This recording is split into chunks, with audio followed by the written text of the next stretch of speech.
From his earliest days racing quarter midgets at the age of 5, Jeff Gordon always stood out among his peers.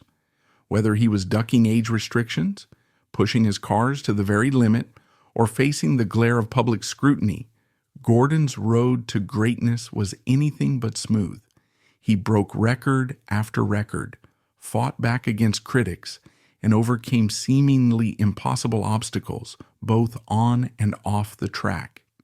In this video, we'll dive into every astonishing twist and turn of his journey, revealing why Jeff Gordon truly earned the nickname Wonder Boy of NASCAR. Jeff Gordon thought he could win the Sprint Cup Series until another driver accidentally clipped his car, pushing him into a wall. Gordon's reaction was absolutely horrifying. Born within miles of the California Speedway in the early 1970s, Gordon hit the racetrack way earlier than any of his peers, thanks to his stepdad. He started riding BMX bikes at age 4 and made the jump to racing with other kids and quarter midgets at age 5. Reportedly, he became disinterested in racing and decided to try his hand at water skiing. It didn't take too long for him to ditch the water and return to the track, but when he did, he found a racing community that didn't actually want him there. Even from this early age, Gordon's passion for anything with wheels was evident. Quarter midget racing in California required young drivers to develop not just raw speed, but also discipline and mechanical know-how. Although quarter midgets were smaller and less powerful than standard race cars, they demanded precision, quick reflexes, and a keen sense of spatial awareness, qualities that would later shape Gordon into the driver who could handle high-stakes situations at blinding speeds. His stepdad, John Bickford, saw this potential right away and guided him carefully, introducing him to the mechanics behind every turn of the wheel. That mentorship instilled in Gordon a tireless work ethic, which, paired with his natural talent, gave him an edge over most kids his age. Gordon had won more than 100 races before he was 11, a feat that would surprise no one. In youth racing, success often depends on equipment and local support, but it also depends on the boy's ability to learn quickly from his mistakes. The notion that Gordon was ready to leave racing at 12 is especially surprising when you consider how he dominated his age group for so many years. Speculation has suggested that perhaps he was simply bored with his level of competition. After all, he'd been winning for nearly his entire childhood. Or maybe he just wanted to explore something new, as children often do. Water skiing offered a different kind of thrill, less bound by racetrack rules and more reliant on a skill set that included balancing on the water, reading lake conditions, and understanding how to shift body weight to accommodate high-speed boat pulls. However, Gordon's detour away from racing didn't last long. The lure of the track, the roar of engines, and the promise of real competition drew him back. Yet when he finally returned, not everyone was pleased. Racing communities can be tight-knit, with strong traditions and established pathways for progression. Many older drivers or organizers might have been skeptical of a child who already had so many wins and so much press attention. Some probably doubted that such a young driver had the maturity to handle bigger, faster cars. With Gordon set to return to racing, his father searched for opportunities for his son to advance in the sport, which started with getting him a new sprint car. When he contacted former driver Lee Osborne to make the car, the man flat out refused when he found out the driver was only 13. After some convincing, Osborne complied, but that turned out to be just the beginning of their troubles. Age restrictions in California racing kept Gordon from competing in his own state, so he headed to Florida in the mid-1980s to try racing with the big boys, men more than twice his age. Florida technically didn't have an age limit, but seemingly only because they didn't think they'd ever need one. Several people tried to stop Gordon from actually competing, from other drivers to fans, and ultimately the owner of the raceway. But with no rules to keep him off the track, Gordon buckled in for his first race with the big boys. Unfortunately for him, though, things didn't go quite like he hoped. Gordon's very first practice session at the Speedway seemed to prove all his naysayers right. He got off to a very slow start, and once he actually did get going, he ended up hitting the wall and making a pretty dismal showing in front of his very adult opponents. He got so upset that he tried to call it quits that same day. He didn't actually give up, though. In fact, he came back with a vengeance. By the end of that speed week, Gordon proved himself worthy of competing way out of his age range. He didn't actually win any races, but raced fast enough to qualify to run with some of the most experienced drivers on the track. In other words, he earned a name. He'd soon be dubbed Wonder Boy. But even with all those wins, his age still proved to be a huge hurdle to moving up in his career. Back at home in California, Gordon still struggled to receive permission to race with the older men.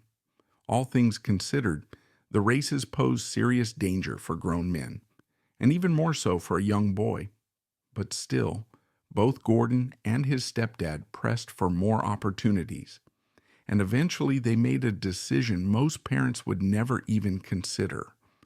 Before the end of the year, their saving grace came in the form of attorney Kerry Agajanian.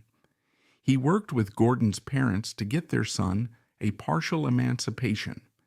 In other words, Gordon essentially became an adult at 13 with the ability to sign his own waivers before hitting the racetrack. That helped the situation, but they ended up doing something even more drastic to give him what he needed to speed to victory. Finally, after seemingly doing all they could, Gordon's family picked up and moved to a state with much more freedom for young racers, Indiana. From there, Gordon's career took off. He spent the rest of his teen years and early 20s racing at increasing levels of difficulty and securing record-shattering wins, including becoming the youngest driver in the World of Outlaws series and the youngest to win the USAC Silver Crown. By the turn of the decade, Gordon found himself primed to make even more history in both his career and his personal life. Gordon officially began racing with NASCAR in the early 1990s, and with that step, he seemed to finally reap all the rewards of his unusually hard work. He came in hot, winning Rookie of the Year in his very first year out and continuing to race to success over and over again. But while he probably should have been focusing on his quickly escalating career, something even hotter than his wheels caught his attention. All things considered, many men probably fell in love at first sight of Miss Winston Cup model Brooke Seeley. With beauty being part of the requirement for her job as a representative of the NASCAR sponsor, Seeley probably had several men ready to bow down and admire her. Perhaps that explains what Gordon went through in trying to catch her attention. Reportedly, Gordon needed to overcome a serious set of nerves to actually get to the point of asking Seeley out. In fact, Seeley herself noted that the day Gordon finally got up the courage to ask her out, she could hear his voice trembling. But all things considered, it seems, Seeley's undeniable beauty wasn't the only thing giving him reason to fear. Reportedly, the big money players in the NASCAR organization considered it pretty taboo for the drivers to date any of the gorgeous Winston girls who worked alongside the drivers. And with Gordon's star rising, it didn't seem like a good look for him to date the racing hottie. So what did he do? He learned how to keep a secret. Seeley and Gordon began dating in secret in 1993 and managed to keep things under wraps for quite some time. Perhaps they have the lack of social media platforms at the time to thank for that. Either way, though, they couldn't keep it a secret forever, and when the truth did come out, things didn't go quite how they expected. Once Seeley's term as Miss Winston Cup ended, the new couple went public in a pretty dramatic fashion. They showed up to NASCAR's award banquet in December 1993. Rather than shocking discomfort, fans responded with huge applause. They immediately became a NASCAR couple and married the following year. Unfortunately for them, though, the fame didn't turn out to be all fun and games. The new couple settled down in a house in North Carolina, or at least they tried to settle down.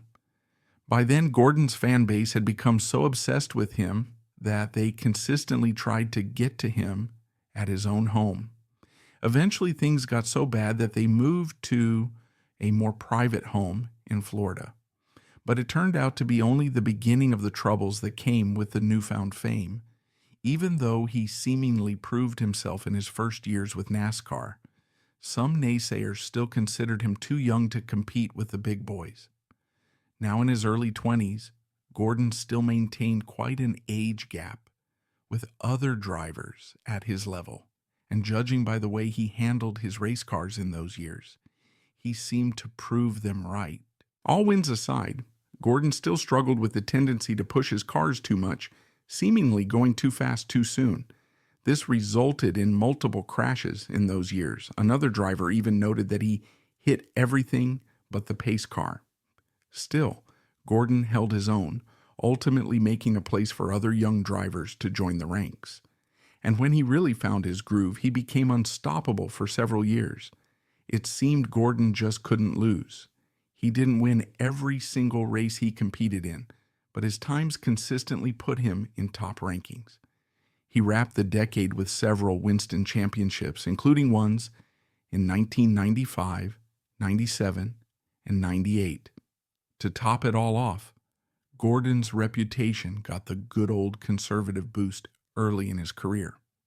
By his own report, Gordon became curious about Christianity when he first started racing with NASCAR.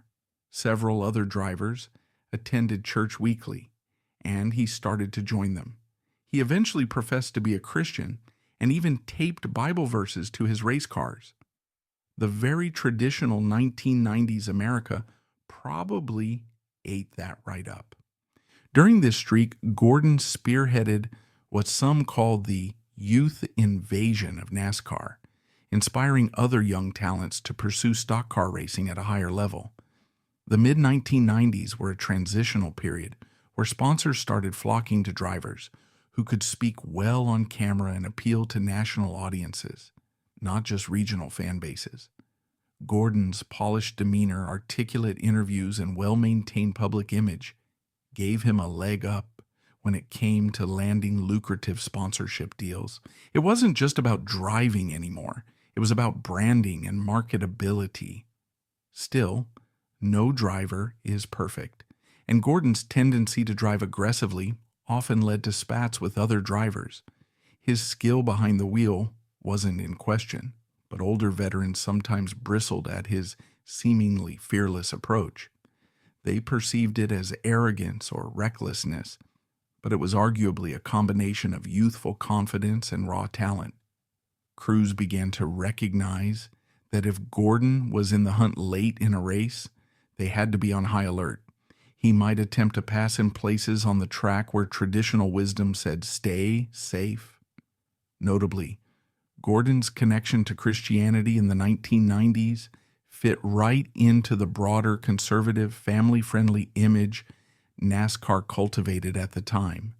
Drivers openly attending church and referencing faith resonated with a core demographic of fans.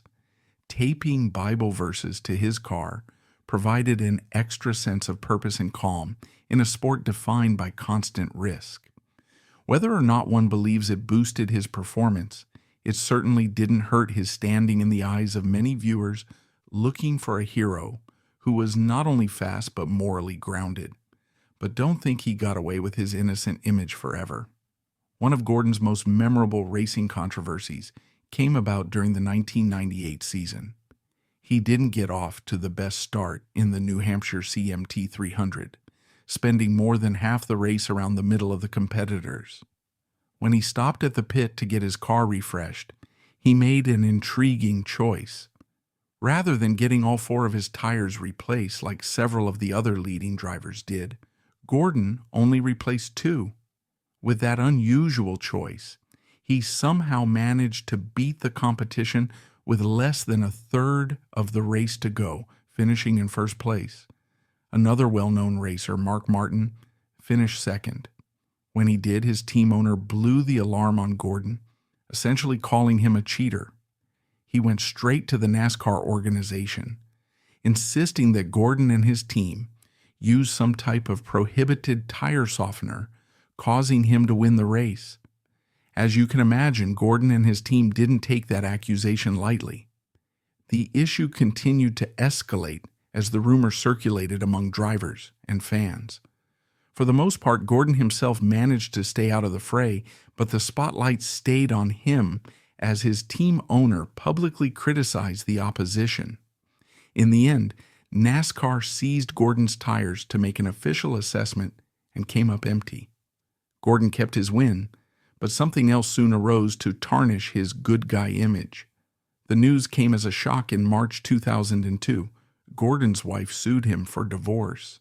The end of a marriage is almost never a good look to the public eye, and in this case, people didn't seem to expect it from this celebrity couple.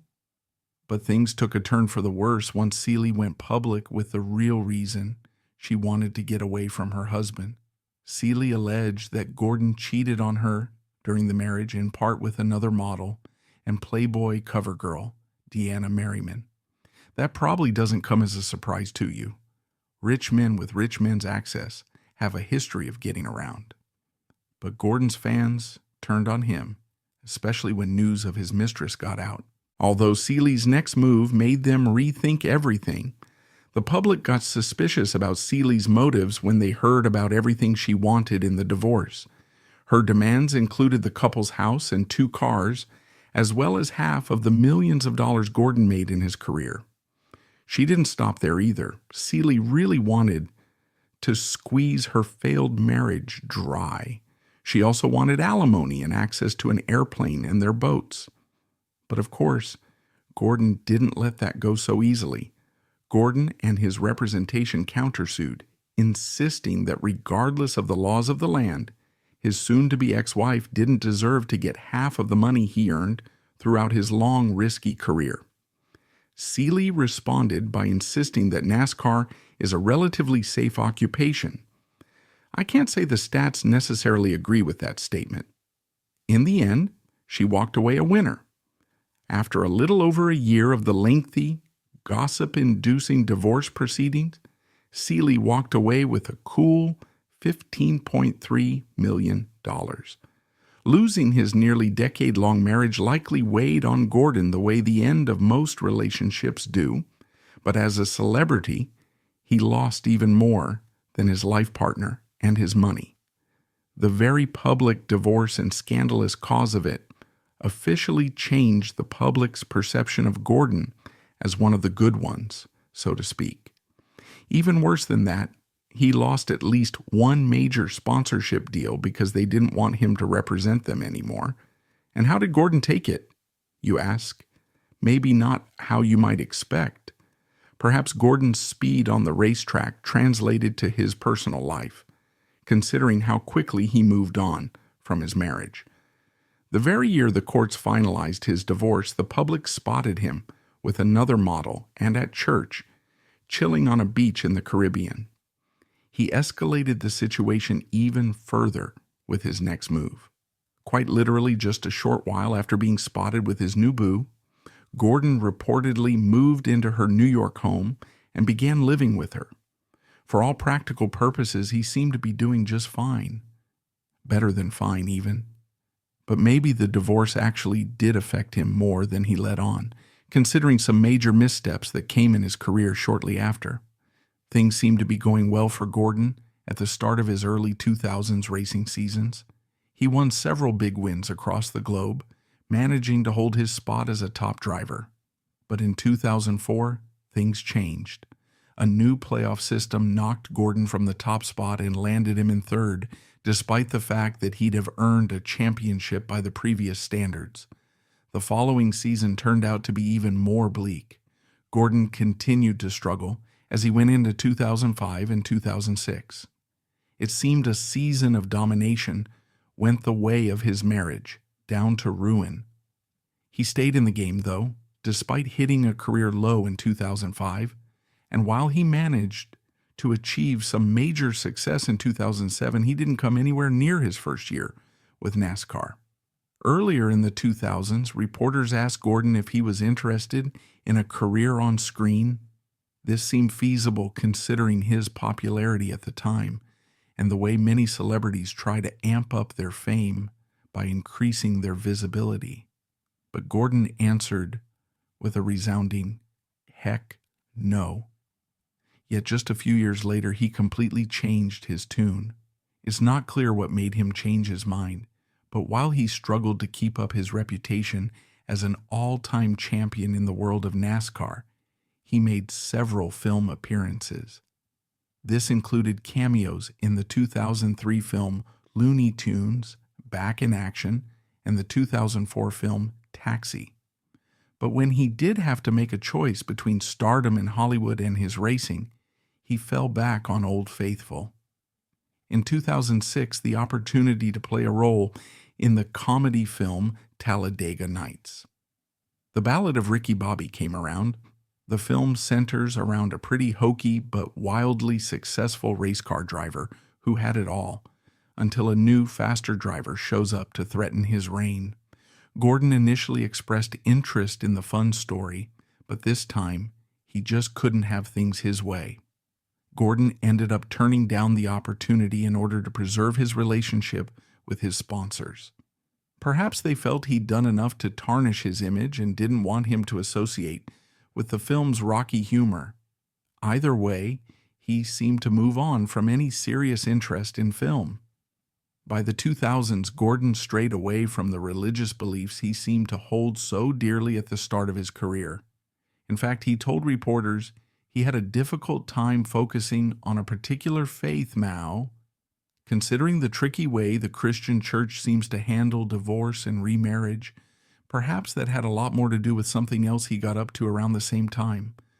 Gordon met his future second wife, Ingrid Van de Bosch, back in 2002 during a visit to the Hamptons. If you've been paying attention, you'll remember that's just around the time Gordon's first wife filed for divorce. And if you're wondering, yes, Van de Bosch also modeled. The guy clearly had a type. Reportedly, though, nothing sparked between them until a bit later. This time around, Gordon made sure to keep his relationship well out of the limelight. Reportedly, they started dating in 2004 but got engaged in June 2006. But even after Gordon asked Van de Bosch to marry him, they kept their plans under wraps for another month. They stayed so quiet that they shocked people. Gordon and Van de Bosch kept things so undercover that some of their closest friends didn't know they tied the knot in Mexico in November 2006. Instead, some of their peers learned the news from a surprising source. Gordon's buddy Jimmy Johnson reported his own shock when he found out about the wedding on a TV show after the fact.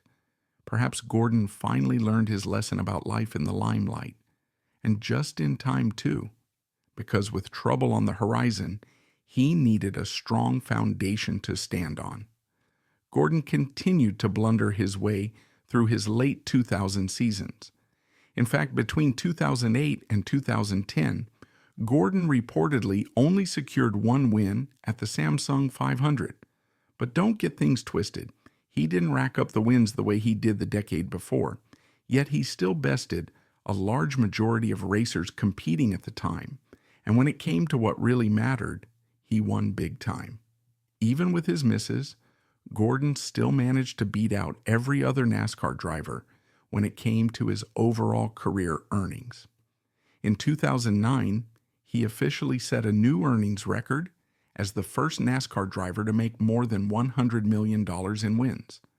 Furthermore, he started racing a lot earlier than his competition, so by the 2010s, he found himself primed to break even more records. In 2011, Gordon officially broke the record for the most wins of any other NASCAR driver ever, cementing his name in the history of the sport. Now, if it were me, I'd take that as a good place to step down or retire, to take my wins and end my career on a high note. But that's not what Gordon did. Considering a shocking incident the very next year, maybe the pressure of it all finally got to him. Gordon experienced another rough start when it came to the 2012 season. He made many missteps that caused him to miss ranking in the top 10 in points that year, including a crash and car trouble. But during a race that November in steamy Phoenix, Arizona, the heat turned up way too high.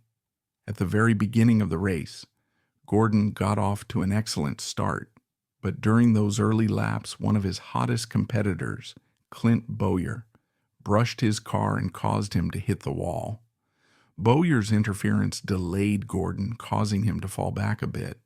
While this likely wasn't the first time something like this happened to him, this turned out to be the time he just couldn't take it anymore. Gordon attempted to get back at Bowyer and ended up cutting his own tire in the process.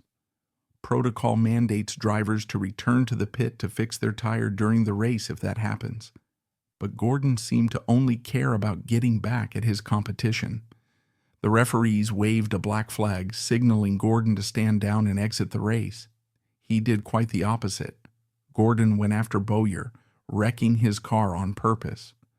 Bowyer stood as his prime competition for winning the Cup that year, so Gordon's shenanigans essentially snatched that opportunity away from him. The saga didn't end there, though. As a matter of fact, things continued to careen downhill once the two cars collided. Both of the men's crews climbed out of their pits and went after each other. Meanwhile, Bowyer managed to get out of his wrecked car and attempted to go after Gordon.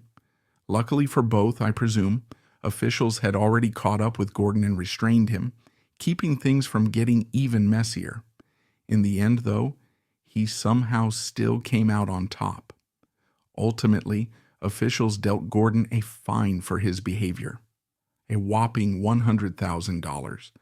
They also took away 25 of the points he accumulated over the season and placed him on probation. However, it didn't seem to affect him all that much, considering what he managed to accomplish the very next week. The very next week, Gordon competed in the season's finale, the Ford EcoBoost 400. He seemingly raced that win with ease, and with that, he earned enough points to make up for his deduction and landed his 87th Sprint Cup. If that's not a Wonder Boy moment, I don't know what is. But as reluctant as Gordon seemed to move on from racing, he eventually had to. And if you didn't already guess, he didn't go quietly. Despite decent wins in the 2014 season and the declaration of Jeff Gordon Day in Indianapolis, Gordon's success on the racetrack clearly started to wane. Now in his early 40s, he found himself far from the young buck he'd been when he joined the sport. Thanks to his own achievement, Gordon found himself up against younger, better racers, and as his status slipped away, he found it harder than ever to take his losses like a good sport.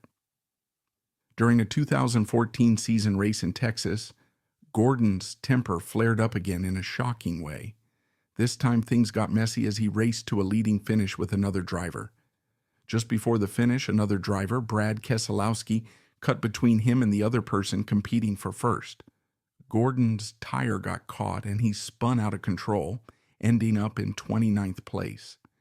His fury finally erupted. With his pit crew there to back him up, Gordon confronted the driver, who spun him out. Things did escalate into a physical encounter, but luckily for him, he actually managed to stay out of that part this time. Gordon got away unscathed and ultimately admitted that the realization he might never win another championship contributed to his emotional state. Finally, Gordon found himself at the end of his rope. Kind of. Gordon declared the next year, 2015, to be his last year of racing. After the whiplash of the previous season, he finished that year with only one win under his belt. Nevertheless, his overall points qualified him for the NASCAR championship, and fortunately for him, he finished in 6th place, just in time to wrap up his long racing career. Or not. Despite his retirement, Gordon showed up again for the 2016 season. All things considered, though, he actually stepped in to replace an injured teammate, so perhaps his return had more to do with helping his team than giving himself one final hurrah. Once he wrapped that season, he officially moved on with his life. He didn't go too far, though. He almost immediately transitioned into TV commentary for NASCAR racing in 2015, using his experience to beef up his skill with commentary. Even so, racing didn't turn out to be the only thing he was a genius at. As he grew older and considered his life after racing, Gordon used his wealth to start and contribute to various business ventures, securing his fortune for generations to come. Gordon's successful enterprises include JG Motorsports, a car dealership, a clothing line, and a real estate company. Notably, even with all his wealth, he still found time and opportunity to ensure he gave to those in need. Gordon seemingly held a soft spot for children and ultimately focused much of his charitable giving on them. He established the Jeff Gordon Children's Foundation in 1999 and opened a children's hospital in 2007 with several other well-known names in sports. While he certainly experienced his share of ups and downs in his crazy pursuit of being the best, there's really not much confusion about why people call him a wonder. Even though he's been retired for nearly a decade, Jeff Gordon still holds many of the records he set during his time with NASCAR. He still holds the record for the most wins in NASCAR history and is one of the top 20 highest paid athletes of all time, sitting at a cool $55 million in career earnings. Without him, NASCAR likely wouldn't be the household name it is today. If you enjoyed this Factoide video, give it a thumbs up and subscribe for more incredible stories. Want to say in who we cover next? Join our membership program through the link in the description for exclusive perks. Your support means everything to us. Thanks for watching, and we'll see you in the next one.